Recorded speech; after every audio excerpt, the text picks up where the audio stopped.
संसार में सबसे बड़ी चीज। एक बार की बात है, बीरबल दरबार में मौजूद नहीं थे।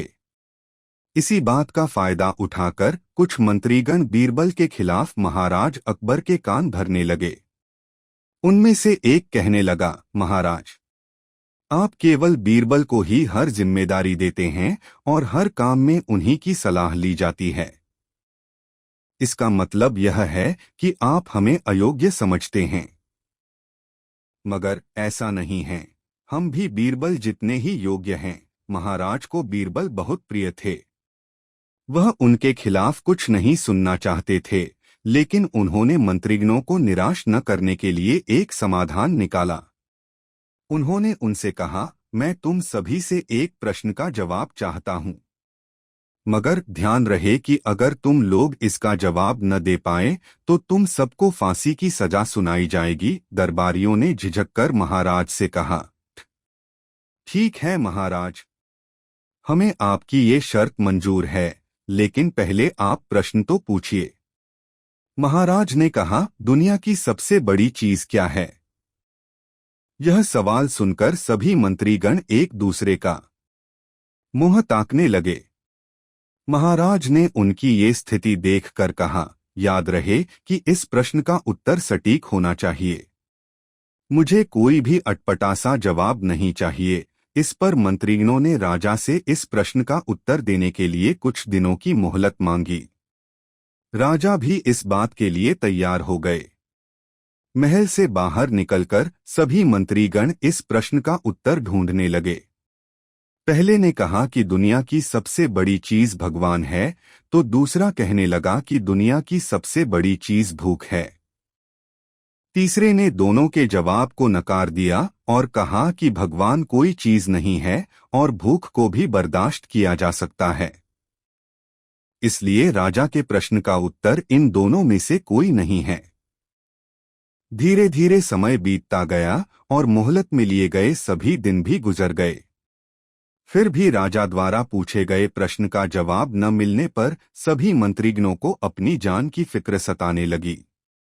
कोई अन्य उपाय न मिलने पर वो सभी बीरबल के पास पहुंचे और उन्हें अपनी पूरी कहानी सुनाई।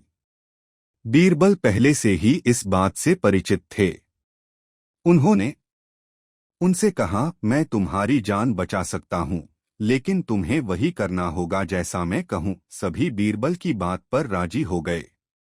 अगले ही दिन बीरबल ने एक पालकी का इंतजाम करवाया। उन्होंने 2 मंत्रीगणों को पालकी उठाने का काम दिया, तीसरे से अपना हुक्का पकड़वाया और चौथे से अपने जूते उठवाए व स्वयं पालकी में बैठ गए। फिर उन सभी को राजा के महल की ओर चलने का इशारा दिया। जब सभी बीरबल को लेकर दरबार में पहुंचे तो महाराज इस मंजर को देखकर हैरान थे। इससे पहले कि वो बीरबल से कुछ पूछते, बीरबल खुद ही राजा से बोले, महाराज, दुनिया की सबसे बड़ी चीज गरज होती है। अपनी गरज के कारण ही ये सब मेरी पालकी को उठाकर यहाँ तक ले आए हैं। यह सुन महाराज मुस्कुराए बिना न रह सके और सभी मंत्रीगण शर्म के मारे सिर झुकाए खड़े रहे।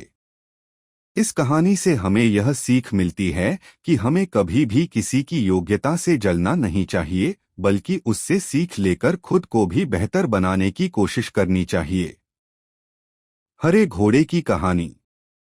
एक शाम राजा अकबर अपने प्रिय बीरबल के साथ अपने शाही बगीचे की सैर के लिए निकले। वह बगीचा बहुत ही शानदार था। चारों ओर हरियाली ही हरियाली थी और फूलों की भीनी भीनी खुशबू वातावरण को और भी खूबसूरत बना रही थी। ऐसे में राजा को जाने क्या सूझा कि उन्होंने बीरबल से कहा, बीरबल, हमारा मन है कि इस हरे भरे बगीचे में हम हरे घोड़े में बैठकर घूमें। इसलिए मैं तुम्हें आदेश देता हूं कि तुम 7 दिनों के अंदर हमारे लिए एक हरे घोड़े का इंतजाम करो। वहीं अगर तुम इस आदेश को पूरा करने में असफल रहते हो तो तुम कभी भी मुझे अपनी शक्ल न दिखाना। इस बात से राजा व बीरबल दोनों वाकिफ थे कि आज तक दुनिया में हरे रंग का घोड़ा नहीं हुआ है। फिर भी राजा चाहते थे कि बीरबल किसी बात में अपनी हार स्वीकार करें। इसी कारण उन्होंने बीरबल को ऐसा आदेश दिया। मगर बीरबल भी बहुत चालाक थे।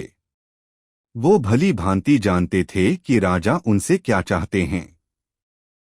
इसलिए वो भी घोड़ा ढूंढने का बहाना बनाकर 7 दिनों तक इधर-उधर घूमते रहे।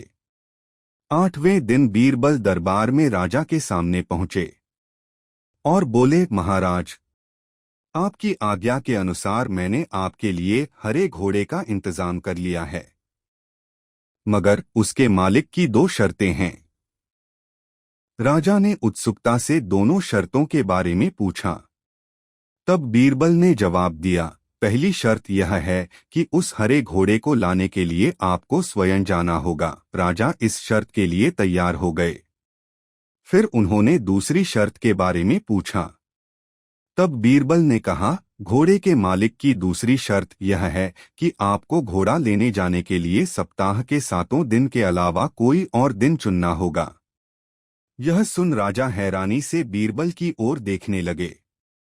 तब बीरबल ने बड़ी सहजता से जवाब दिया, महाराज, घोड़े का मालिक कहता है कि हरे रंग के खास घोड़े को लाने के लिए उसकी यह खास शर्तें तो माननी ही होंगी। राजा अकबर बीरबल की यह चतुराई भरी बात सुनकर खुश हो गए और मान गए कि बीरबल से उसकी हार मनवाना वाकई में बहुत मुश्किल काम है। यह कहानी हमें यह सिखाती है कि सही सूझबूझ और समझदारी के साथ नामुमकिन लगने वाले काम को भी आसानी से किया जा सकता है। जोरू का गुलाम। एक बार की बात है, राजा अकबर व बीरबल दरबार में बैठे कुछ अहम मामलों पर चर्चा कर रहे थे। तभी बीरबल ने अकबर से कहा, मुझे लगता है कि ज्यादातर पुरुष जोरू के गुलाम होते हैं और अपनी पत्नियों से डर कर रहते हैं। बीरबल की यह बात राजा को बिल्कुल भी पसंद न आई। उन्होंने इस बात का विरोध किया। इस पर बीरबल भी अपनी बात मनवाने पर अड़ गए। उन्होंने राजा से कहा कि वे अपनी बात को सिद्ध कर सकते हैं, मगर इसके लिए राजा को प्रजा के बीच एक आदेश जारी करवाना होगा। वह आदेश यह था कि जिस पुरुष के अपनी पत्नी से डरने की बात सामने आएगी, उसे दरबार में एक मुर्गी जमा करानी होगी। राजा बीरबल की इस बात पर तैयार हो गए। अगले ही दिन प्रजा के बीच आदेश कराया गया कि अगर यह बात सिद्ध हो जाती है कि कोई पुरुष अपनी पत्नी से डरता है, तो उसे दरबार में आकर बीरबल के पास एक मुर्गी जमा करवानी होगी। फिर क्या था, देखते ही देखते बीरबल के पास ढेरों मुर्गियां इकट्ठा हो गईं और सैकड़ों मुर्गियां महल के बगीचे में घूमने लगीं। अब बीरबल राजा के पास पहुंचे और बोले, महाराज, महल में इतनी मुर्गियां इकट्ठा हो गई हैं कि आप एक मुर्गी खाना खोल सकते हैं, इसलिए अब आप इस आदेश को वापस ले सकते हैं। मगर महाराज ने इस बात को गंभीरता से नहीं लिया और महल में मुर्गियों की संख्या धीरे धीरे और भी ज्यादा बढ़ने लगी। इतनी अधिक मुर्गियां महल में जमा हो जाने के बाद भी जब राजा अकबर बीरबल की बात से सहमत नहीं हुए, तो बीरबल ने अपनी बात सिद्ध करने के लिए एक नया उपाय निकाला।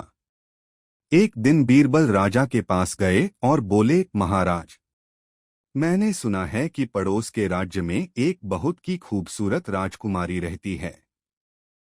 अगर आप चाहें तो क्या मैं आपका रिश्ता वहां पक्का कर आऊं? यह सुनते ही राजा चौंक उठे और बोले, बीरबल, तुम ये कैसी बातें कर रहे हो? महल में पहले से ही 2 महारानियां मौजूद हैं। अगर उन्हें इस बात की भनक भी लगी तो मेरी खैर नहीं होगी।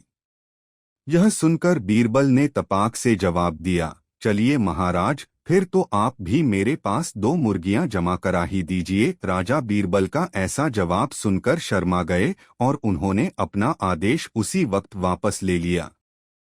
अकबर बीरबल की इस कहानी से हमें यह शिक्षा मिलती है कि बातों की चतुराई से हम किसी भी बात को मनवा सकते हैं। जरूरत है तो बस बीरबल की तरह चतुराई से अपना पक्ष रखने की। अगर आपको ये कहानियाँ पसंद आई हो तो हमारे चैनल कोको हिंदी स्टोरीज को सब्सक्राइब करें, वीडियो को लाइक करें और अपने दोस्तों के साथ शेयर करें।